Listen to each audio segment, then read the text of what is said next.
Après le référendum et les élections présidentielles et des gouverneurs contestés de 2019, après avoir piétiné la Constitution de 2001, qui avait pourtant permis la stabilité et l'alternance politique et pacifique entre les îles Comores, et bien d'autres forfaitures, la marionnette président Azali Assoumani et son gouvernement récidivent en voulant tenir des élections contestées par la majorité des partis politiques et des citoyens comoriens le 14 janvier 2024 aux Comores. Si nous faisions un petit rappel sur les élections présidentielles dans les pays africains encore sous domination de la France, comme les Comores, nous nous apercevrions que lorsqu'arrive la période des élections dans un pays africain sous influence française, le système est simple.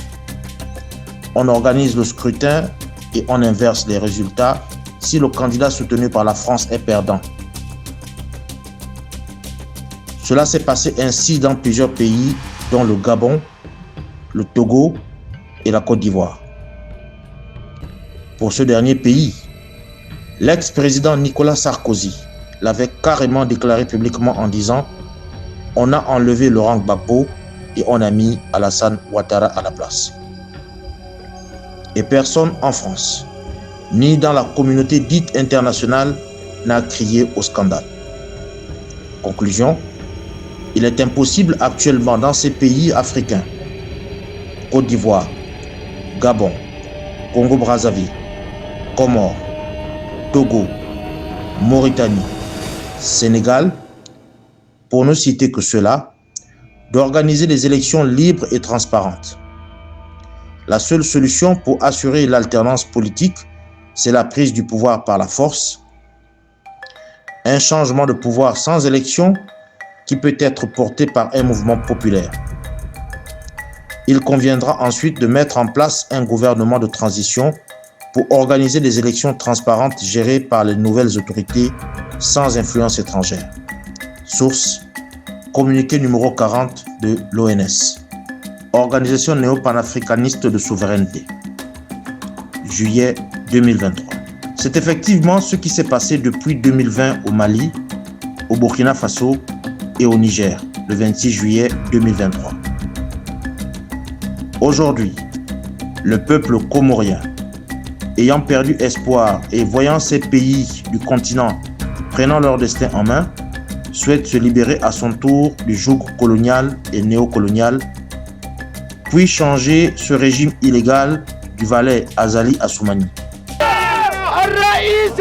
Nous défendons l'unité de ce pays, Monsieur le Président. Et tu devrais comprendre qu'on te respecte et qu'on a voté pour toi. Et même ceux qui n'ont pas voté pour toi te respectent. Sache que les valeurs de la démocratie, tu devrais les respecter. Un coup d'État militaire à travers une élection. C'est ce que dénonce le principal adversaire du président sortant, Mahamadou Ahamada, qui n'obtient que 14,62% des voix. Il dénonce des fraudes, comme d'autres partis d'opposition. Pour nous, il n'y a pas eu d'élection le dimanche.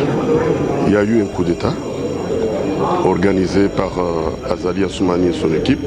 On a vu que dans pas mal de bureaux, notamment à Anjouan et à Maoli, c'est l'armée qui rentrait dans les bureaux de vote et c'est l'armée qui portait les caisses.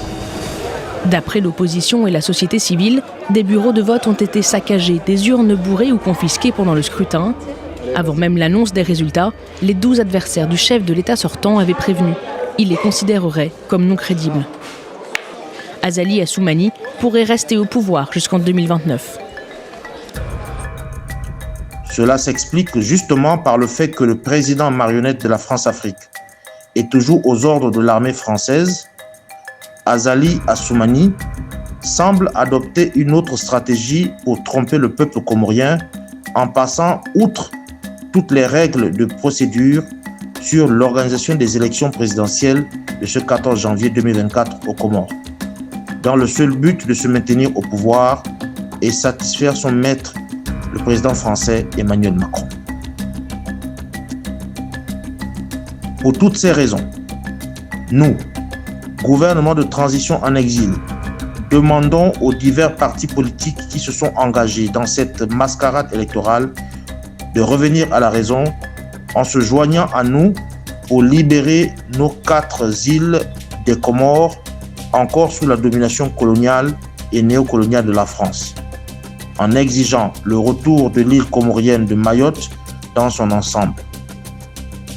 Nous pensons également qu'il est plus qu'urgent de nous réunir, les partis politiques, les citoyens comoriens résidant aux Comores et à l'étranger, les organisations et associations de la société civile, les artistes, le personnel de santé, les étudiants, les syndicats de travailleurs, les agriculteurs, les notables, les enseignants et tout corps de métier pour prendre notre destin en main en boycottant ces élections biaisées du 14 janvier 2024.